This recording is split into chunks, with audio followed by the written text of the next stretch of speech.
رمضان كريم كريم كريم شهر عظيم عظيم عظيم. یہ رمضان اللہ تعالیٰ کا بہت بڑا احسان ہے، اتنا بڑا احسان کہ ہم اپنی سوچ، انسانی سوچ کے مطابق اس کا ادراک نہیں کر سکتے.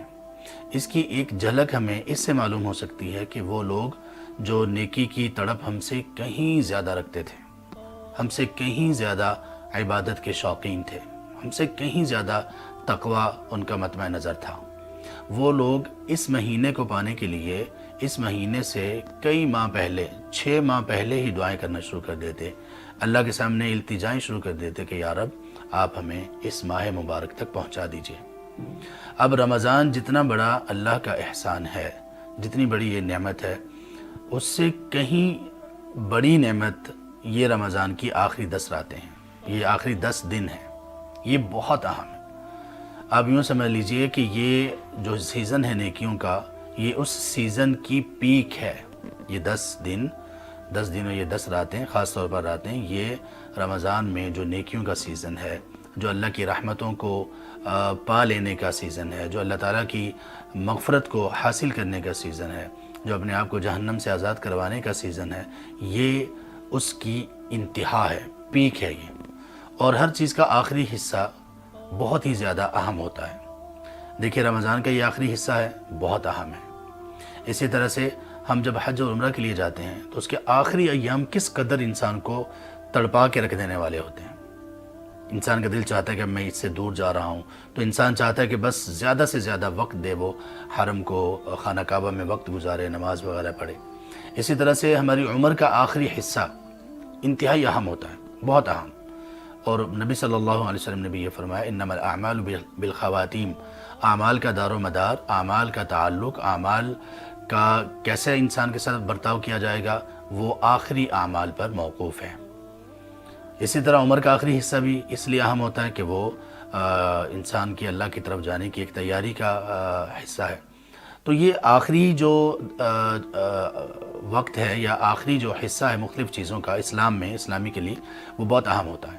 تو اس اعتبار سے یہ راتیں اور یہ دن انتہائی اہم ہیں. ان کے بارے میں ہم چند ایک چیزیں بیان کریں گے کہ ان آنے والے 10 دنوں کو ہمیں کیسے گزارنا چاہیے. اور اس سلسلے میں ہم سب سے پہلے یہ دیکھتے ہیں کہ اللہ کے رسول صلی اللہ علیہ وآلہ وصحبہ وسلم ان ایام کو کیسے گزارا کرتے تھے. آپ کا عبادت کا معاملہ اور ان 10 دنوں میں محنت کا معاملہ کیسا ہوا کرتا تھا. ہم سب کو یہ تو معلوم ہے کہ آپ صلی اللہ علیہ وسلم کی عبادات، آپ کا اللہ کا تقرب حاصل کرنا، یہ عام دنوں میں بھی کوئی کم نہیں ہوتا تھا. عام دنوں کی صورتحال یہ ہے کہ صحابہ رضی اللہ عنہ یہ کہتے ہیں کہ آپ اتنا لمبا قیام کیا کرتے تھے حتی تورمت قدمہ، آپ کے قدم سوزش ان میں آ جایا کرتی، ورم آ جایا کرتا، آپ اتنا لمبا قیام کیا کرتے تھے.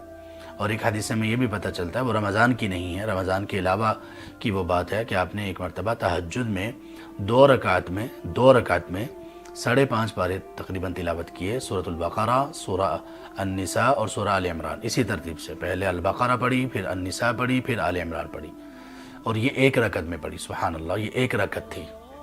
تو آپ صلی اللہ علیہ وسلم رمضان کے علاوہ بھی اتنی عبادت کیا کرتے تھے. لیکن رمضان جیسے ہی آتا، اور رمضان میں بھی خاص طور پر جیسے ہی آخری عشرہ آتا، تو پھر کیا ہوتا. صحیح مسلم میں ہے، نبی صلی اللہ علیہ وسلم کے متعلق یہ کہا جاتا کان رسول اللہ صلی اللہ علیہ وسلم یجتہد فی رمضان ما لا یجتہد فی غیرہ.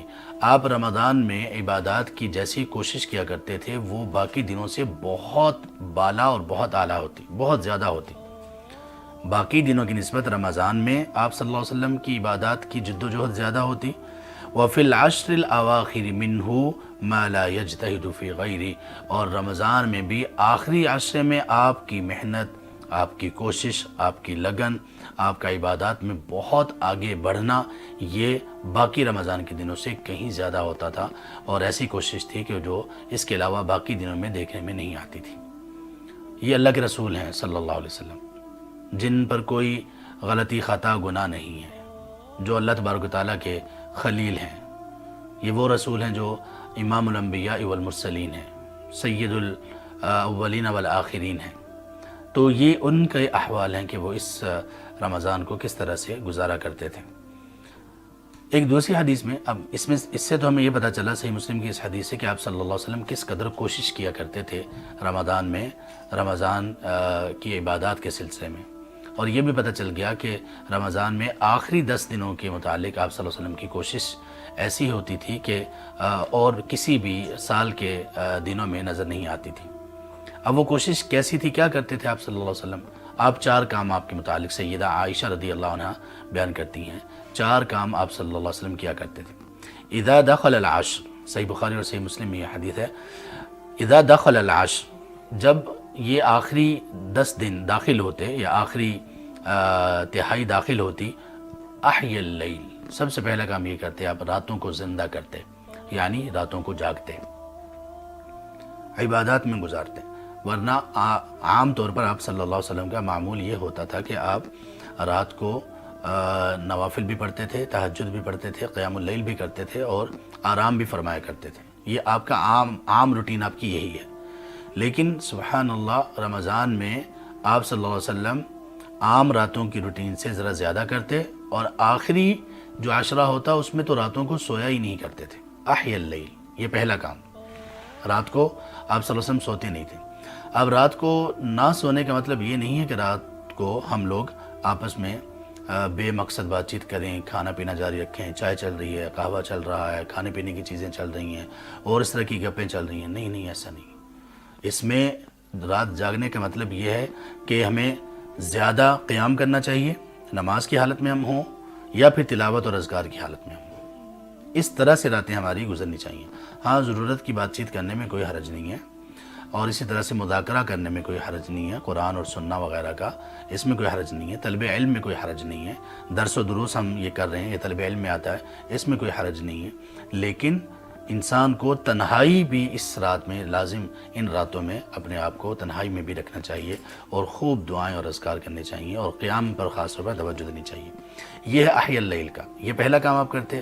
دوسرا کام وَأَيْقَظَ أَهْلَهُ، آپ صلی اللہ علیہ وسلم اپنے گھر والوں کو بھی بیدار کرتے، یعنی ان کو بھی کہتے کہ آپ بھی ان راتوں میں اٹھیں، اللہ تعالیٰ کی عبادت کریں۔ اگر کوئی سویا ہوتا، اگر کوئی سویا ملتا تو آپ ان کو بیدار کر دیتے۔ مطلب یہ کہ آپ اس کا باقاعدہ اہتمام کرتے تھے، خود بھی اور گھر والوں کو بھی اس طرف لگاتے کہ وہ بھی اللہ تبارک و تعالیٰ کا تقرب جتنا حاصل کر سکتے ہیں ان راتوں میں حاصل کر لیں۔ تیسرا کام آپ صلی اللہ علیہ وسلم یہ کیا کرتے تھے، وجد جدہ کا مطلب، یہ صحیح مسلم کے الفاظ ہیں، جدہ کا مطلب بہت کوشش کرتے ہیں۔